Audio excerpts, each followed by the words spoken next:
మాత్రే నమః.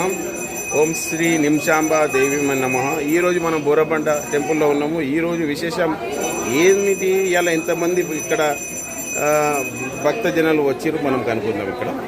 సో ఈరోజు విశేషం ఏంది, ఇలా మనము మన పంతులు గారితో కనుక్కుందాం. పంతులు గారు నమస్తే. నమస్తే అండి. ఈరోజు ఏం విశేషం, ఇలా మనం ఇక్కడ ఇంత జనాలు ఉన్నారు, ఇక్కడ అభిషేకం ఉంది అని చెప్తున్నారు. ఈరోజు విశేషం ఏందో మీరు చెప్పగలుగుతారు? ఈరోజు వచ్చేసండి, ఈరోజు ఆరుద్ర నక్షత్రము మరియు మాస శివరాత్రి సోమవారము ఇలా మూడు కూడా కలిసి రావడము శైవాగమంలో ఎంతో విశిష్టతగా పేర్కొనబడింది. అదేవిధంగా ఇది మరలా 30 సంవత్సరాల తర్వాత వచ్చేటువంటి అరుదైన రోజు అనమాట. అందుకోసము మనమంతా కూడా భక్తులతో కలిసి ఇక్కడ విశేషంగా స్వామివారికి ప్రదోష వేళ సాయంకాల సమయమున అభిషేకం చేసుకోవడం జరుగుతుందండి. రుద్రాభిషేకము, బిల్వార్చన, ఇంకా అనేక పారాయణాలు చేసుకోవడం. సో ఇది గత ఎన్నేళ్ల కింద వచ్చింది, మళ్ళీ ఎప్పుడు వస్తుంది? ఇది పూర్వము 15-20 సంవత్సరాల కింద వచ్చిందండి. ఇప్పుడు మళ్ళీ 30 సంవత్సరాల తర్వాత వస్తుందని చెప్పి పెద్దలు చెప్పుకోవడం జరుగుతుంది. సో అందుకోసం విశేషమైన ఇలా అభిషేకం, రుద్రాభిషేకం. అవును. ఓకే. సో చూడొచ్చు మనం ఇక్కడ శివుని విగ్రహం చూస్తే ఎంత అద్భుతంగా మనకు దర్శనమిస్తుంది.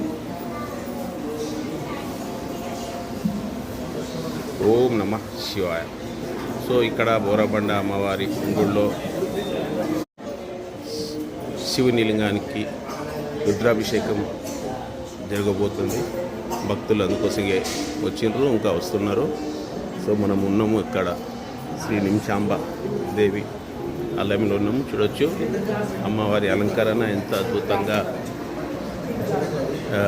అయ్యింది. ఈరోజు మనం చూడొచ్చు అమ్మవారి అలంకరణ ఈరోజు.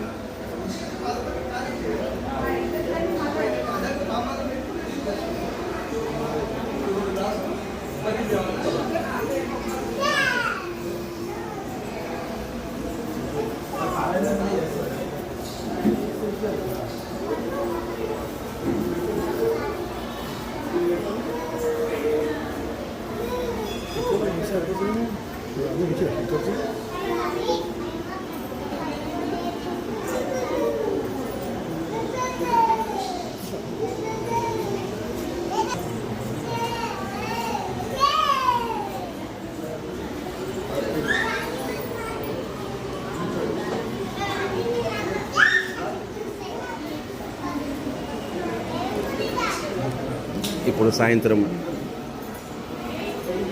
7 అవుతుంది. కొద్ది క్షణాలలో కొద్దిసేపు తర్వాత ఇక్కడ రుద్రాభిషేకం జరగబోతుంది. ఇక్కడ అరేంజ్మెంట్స్ అన్నీ జరుగుతున్నాయి రుద్రాభిషేకం కోసం. ఈ ద్రవ్యాలు ఏమేమి? అది మామిడి పండు, అరటి పండు, కోటానార్, చెరుకు పాలు, చెరుకు పాలు. సో ఇవన్నీ దీంతో మనకు శివుని అభిషేకం అవుతుంది. సో ఈ రకంగా పండ్లు, భక్తులు తెచ్చిన పువ్వులు, స్వీట్స్ చూడొచ్చు, ఆవు పాలు.